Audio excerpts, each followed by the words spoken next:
My name is Griffin Campion. Why this church? Why do I choose this church? And why do you choose this church?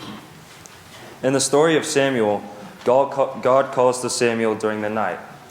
Finally, Samuel answers by saying, "Here I am, Lord. Your servant is listening." There are many reasons why I choose this church. First, when this community learned about an immigrant family from Afghanistan, we created a support group to help the family adjust to their new home in Fort Collins. We helped them shop for groceries, enroll in schools, apply for jobs, helped with transportation. We did not expect them to attend any of our services or follow any of our beliefs. Next, when this church recognized the need for a safe space to worship for the LGBTQAI+ community, we became open and affirming in order to welcome them to worship with Plymouth. As we all know, there are families in Fort Collins that need a little more help than others. In response to that, we try to help them as much as possible. Our members, such as Mary and Ken Fries, organized a week where families can come and live in our church. This aids in providing food and beds and bathroom facilities for that family. Next, when a black church congregation needed a home for their worship, we invited them to use our building where they can have that service. This month, our church did the Share the Plate with Neighbor to Neighbor. Furthermore, after many years of sleeping on the front lawn in cardboard boxes, the youth decided to make a change. The youth board, with the help of Brooklyn and Mike McBride, organized yesterday's dinner and silent auction. We also organized this service. So, why do I choose this church? Because when we see people in need, we say, "Here we are, Lord. Your servants are listening."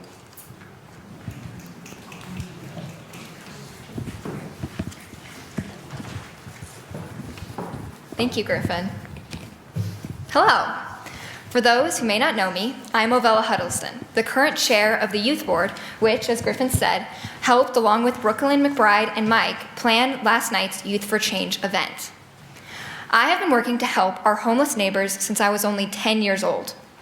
At that age, I began to volunteer with an organization in Colorado Springs called Smiles and Sandwiches, which gave food to homeless people who may have been turned away from other homeless shelters for varying reasons. Today's scripture, specifically the part about listening and actively being a servant, reminded me of one experience I had with Smiles and Sandwiches that has always stood out to me. One day while we were handing out food, the woman next to me recognized one of the homeless gentlemen and said to him something along the lines of, "Oh, hi, David, how are you?" The man was shocked and began to cry. He replied to the woman, "No one has remembered my name in years. Thank you, it means so much to me." Before then, I had mostly thought of how hard it must be to be homeless because you have so much physical suffering from lack of food and shelter, but had never thought of how isolating it could be. I had never thought of how even though there are so many people who help provide food and shelter to the homeless, there is still often a lack of human connection with each homeless individual as a person, as an individual. It is only when we come to each suffering individual as a friend, not a savior, and say, as Samuel does, "Speak, your servant is listening," then we can provide the fullest human compassion. My question to you all is, how can we show our neighbors we care about them, not just as part of a suffering group, but also as an individual? How can we be present in the same way that Samuel is with God and listen to our neighbors as a servant?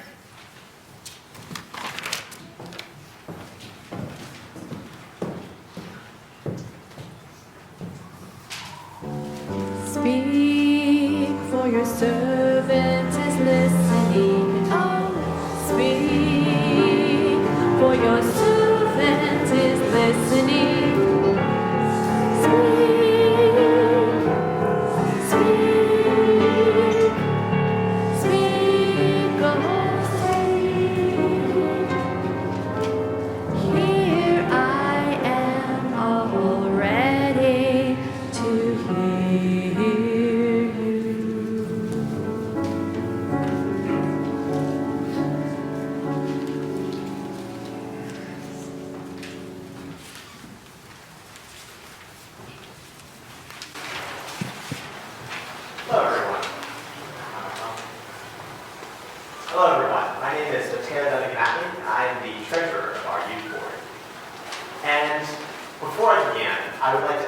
Who here was here last night? By show of hands.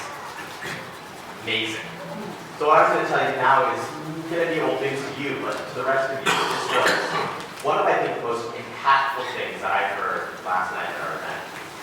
It was from some of the people who work with the Latino members of our community, the people who have immigrated from South and Central America, and who, despite being immigrants, do not have somewhere to stay.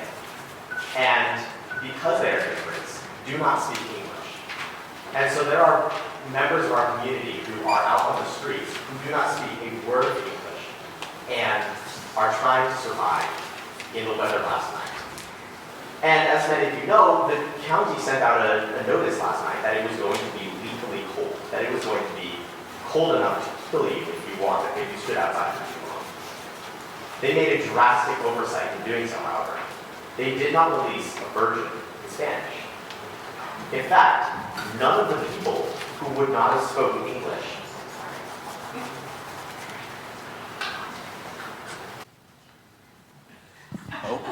Oh, much better. Much better. So none of the people who are new here, who have pretty much never seen snow or winter like this in their lives, did not know that they were going to die on the streets. And it was incredibly impactful to hear that there are people out there who just, the things we take for granted like knowing that it will be cold, not even having a place to go, but knowing that it will be cold enough to kill you, that they did not know that. That was one of the most impactful things that I had ever heard from those speakers. And so my question to you, as we listen to Samuel and we think about what happened with Samuel, he heard God 4 times, and yet only 1 time did he know that it was God. It took him a while. And that is true for all parts of life, that we make mistakes, and it takes us time to figure out what we need to do. And so my question to you all is, what have we missed? What have we overlooked that even though we have the greatest of intentions, what is the simplest little things that we as a society, as a nation, as a world, have just missed because we don't know? So I invite you to think about that and to think about how we can support the people who are thinking about those questions and thinking about what can we do to help people like the Latino members of our community who cannot understand English.